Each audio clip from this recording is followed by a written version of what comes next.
ஒரு யூனிக்கான பயங்கர டேஸ்டியான எக் பர்கர் ரெசிபி தான் பார்க்க போறீங்க. இதுக்கு தேவையான இன்கிரீடியன்ட்ஸ் பார்த்தீங்கன்னா, சீஸு, கோஸு, முட்டை, அப்புறமா பிரெட் எடுத்துக்கலாம், இல்ல பன் எடுத்துக்கலாம்.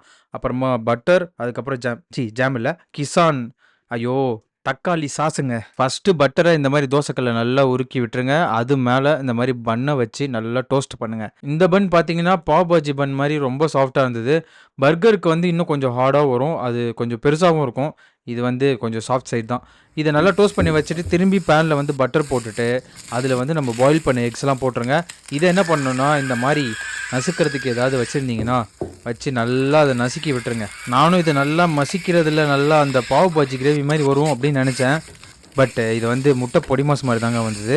சரி, ஓகே, நெக்ஸ்ட் மசாலாஸ் போட ஆரம்பிச்சுட்டேன். ஃபர்ஸ்ட்டு மஞ்சத்தூள், அப்புறம் பெப்பர், அப்புறம் மிளகாய் தூள், அப்புறம் உப்பு. இது வந்து இந்த 3 முட்டைக்கு தேவையான அளவுக்கு தான் போட்டேன். அதுக்கப்புறம் கொஞ்சம் கரம் மசாலா போட்டுட்டு, நல்லா திரும்பி மசிக்க ஆரம்பிச்சுட்டேன்.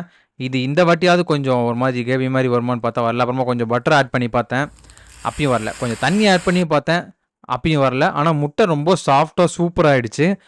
ஸோ இதுவே போதும். இதுலயே நம்ம ட்ரை பண்ணலாம் அப்படின்ட்டு டோஸ்ட் பண்ண பன் எடுத்து வச்சு, அதில இந்த முட்டைய வந்து ஃபர்ஸ்ட்டு ஸ்டஃப் பண்ணிட்டேன். இந்த பன்ல எவ்வளோ முட்டை பிடிக்குமோ அந்த அளவுக்கு ஸ்டஃப் பண்ணுங்க. அதுக்கப்புறம் அது மேல சீஸ் வச்சுட்டு, கேபேஜ், லெட்டூஸ் இருந்தா லெட்டூஸ் வச்சுக்கோங்க. நான் எங்க வீட்ல கேபேஜ் இருந்தனால கேபேஜ் யூஸ் பண்ணிட்டேன். அதுக்கு மேல டொமேட்டோ சாஸ். இந்த சாஸை கொஞ்சமா ஊத்தி நல்லா ஸ்ப்ரெட் பண்ணி விட்டுருங்க.